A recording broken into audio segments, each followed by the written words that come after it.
special projects like the Amravati Capital, restarting of the Polavaram works, and the various financial build-up requirements that we take. The challenges still remain. One area of very major concern which concerns the district administration is that we are still not sufficiently perceived as being proactive or acting promptly on public grievances. This needs a lot of attention from the district collectors.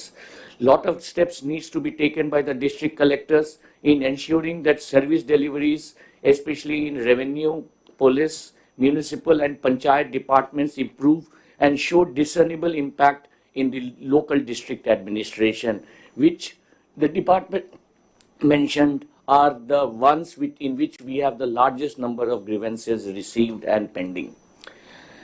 As district collectors, you are well aware that you are the pivotal link between the state government and the people. Your leadership, dedication and proactive approach will be instrumental in transforming the district administration into an impactful entity. I urge all the district collectors to intensify their focus on resolving grievances, ensuring meticulous attention to detail, and taking swift and decisive action in accordance with the law. As we embark on this journey with renewed vigor and steadfast commitment to making Andhra Pradesh a beacon of progress, prosperity, and inclusivity, I extend my wishes to all the district collectors. At the same time, I end with an appeal to all the secretaries and HODs. You have worked intensively, very hard for making the presentations and are going to lead the discussions. I will request you to please abide by your timeline so that we schedule the whole collector conference as per the time limits prescribed. With this, I thank you all for coming here, and I look forward to very fruitful discussions in this forum. Thank you.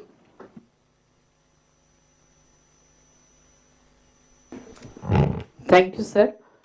And now I call upon the Honorable Minister for Revenue, Shri Anagani Satyaprasad Garu, to give his introductory remarks. Collectors కాన్ఫరెన్స్కి ఇచ్చేసినటువంటి గౌరవనీయులు, ముఖ్యమంత్రి వర్యులు, ఎవరి గురించి అయితే ప్రపంచం మొత్తం కూడా అనుకుంటా ఉంటారో, what country thinks tomorrow, CBN thinks today and implements it immediately అని విజన్ ఆంధ్రప్రదేశ్ డాక్యుమెంట్తో ఆంధ్రప్రదేశ్కి ఒక దిశ నిర్దేశించుకుంటూ ముందుకు వెళ్తున్నట్టు గొప్ప రాజనీతిజ్ఞులు గౌరవనీయులు చంద్రబాబు నాయుడు గారికి, అలాగే ఎప్పుడు కూడా పేదవాడికి మెరుగైన జీవన పరిమాణాలు ఇవ్వాలని చెప్పి మానవతా స్పర్శతో పనిచేసే గొప్ప నాయకులు ఉప ముఖ్యమంత్రి గారు పవన్ కళ్యాణ్ గారికి, అలాగే ఏదైతే మళ్ళా ఆంధ్రప్రదేశ్ ఒక బ్రాండ్గా ఎదుగుతుందో దానికి బ్రాండ్ అంబాసిడర్గా ఉంటూ ముందుకు తీసుకెళ్తున్నటువంటి మా నాయకులు నారా లోకేష్ గారికి, అలాగే తోటి మంత్రివర్గ సహచరులకు, సిఎస్ గారు నీరజ్ ప్రసాద్ గారికి, అలాగే డీజీపీ గారు ద్వారకా తిరుమలరావు గారికి, స్పెషల్ సిఎస్ సిసోడియా గారికి, సిసిఎల్ఏ జయలక్ష్మి గారికి, అలాగే ఇతర స్పెషల్ సిఎస్లకు, ప్రిన్సిపల్ సెక్రటరీలకు, హెచ్ఓడీలకు, అలాగే ముఖ్యంగా జిల్లా కలెక్టర్ అందరికి కూడా నా నమస్కారం, నా స్వాగతం. అలాగే పత్రికా మిత్రులకు కూడా. కూటమి ప్రభుత్వం ఏర్పడిన తర్వాత ఇది రెండవసారి మనం ఉన్నత స్థాయి రెవెన్యూ సదస్సు ఏర్పాటు చేసుకోవడం, అలాగే కలెక్టర్స్ కాన్ఫరెన్స్ ఏర్పాటు చేసుకోవటం. ప్రభుత్వం యొక్క ఆలోచనలు, లక్ష్యాలు, నిర్ణయాల గురించి చెప్పడమే ఈ సమావేశం యొక్క ముఖ్య ఉద్దేశం. మీ అందరికీ తెలుసు, గత 5 సంవత్సరాల పరిపాలనలో మనకి వచ్చినటువంటి వారసత్వంగా వచ్చినటువంటి అంశాలు ఏంటి అంటే అప్పులు, భూ కబ్జాలు, డ్రగ్స్ మాఫియా, ఈ మాత్రమే వచ్చినాయి. కాకపోతే ప్రభుత్వ వ్యవస్థలు ఎక్కడైతే సక్రమంగా పనిచేస్తాయో ప్రజలకు మేలు జరుగుతుందని మన ముఖ్యమంత్రి గారు ఎప్పుడూ చెబుతూ ఉంటారు. కాబట్టి ఆ క్రమంలోనే పనిచేస్తూనే ఎన్నో కార్యక్రమాలు చేసి జన్మభూమి, ప్రజల వద్దకు పాలన లాంటివంటి ఎన్నో కార్యక్రమాలు చేసి ఉత్తమ ఫలితాలు రాబట్టారు.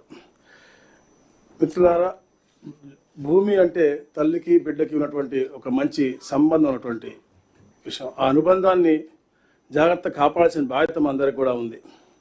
భూమి అనేది ఒక భరోసా, వారసత్వంగా రానియండి, లేకపోతే సంపాదించుకోనియండి, లేకపోతే ఇతర క్రమంలో ఎలా వచ్చినా కూడా అలాంటి భూమి కబ్జా గురైనా, ఎవరన్నా లాక్కున్నా పడే బాధ వర్ణనాతీతం. అలాంటివన్నీ కూడా గత 5 సంవత్సరాలు జరిగినాయి. కాబట్టి ఎందుకంటే గత 5 సంవత్సరాల్లో ఎక్కడ ఖాళీ ప్రదేశం దొరికినా అది ప్రైవేట్ది కానీ గవర్నమెంట్ది కానీ ఏది ఉన్నా కూడా రాబందుల్లాగా గత పాలకులు వారి యొక్క అనుయాయులు అందరూ కూడా పడి తీసుకున్న పరిస్థితి మనం చూసాం. అందుకనే ఈ కూటమి ప్రభుత్వం వచ్చిన తర్వాత వెంటనే ఏదైతే మాట ఇచ్చామో దాని ప్రకారంగా ల్యాండ్ టైటిలింగ్ యాక్ట్ రద్దు చేశాం. ఏదైతే పేదలు భూములు లాక్కునే విధంగా ఈ యాక్ట్ ఉందో దాన్ని పూర్తిగా చెరిపేయటం జరిగింది.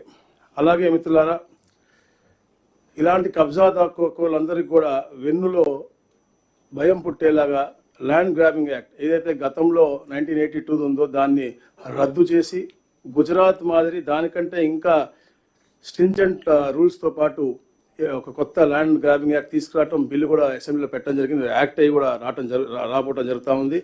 దాంట్లో ఎవరైనా కూడా ఈ ల్యాండ్ కబ్జా చేశారు అని ప్రూవ్ అయితే 10 సంవత్సరాల నుంచి 14 సంవత్సరాల దాకా వారికి శిక్ష పడే విధంగా, అలాగే ఏదైతే నేరం పెట్టారో ఆ నేరం చేయలేదు అని అతనే నిరూపించుకునే విధంగా ప్రత్యేకంగా రూపకల్పన చేసినటువంటి చట్టం ఇది. కాబట్టి రాబోయే రోజుల్లో పేదవాడికి భూమి మీద హక్కు తప్పకుండా ఉండే విధంగా కూడా చూసే విధానం కూడా మనం చూస్తూ ఉన్నాం. అలాగే మిత్రులారా, ఏదైతే గత ప్రభుత్వం ఫ్రీ హోల్డ్ అని చెప్పి పేద ప్రజల అసైన్మెంట్ భూములు 20 సంవత్సరాలు పూర్తయిందని చెప్పి తీసుకున్నారు. మనం చూస్తూ ఉంటే దాంట్లో 9,26,000 ఎకరాల్లో 4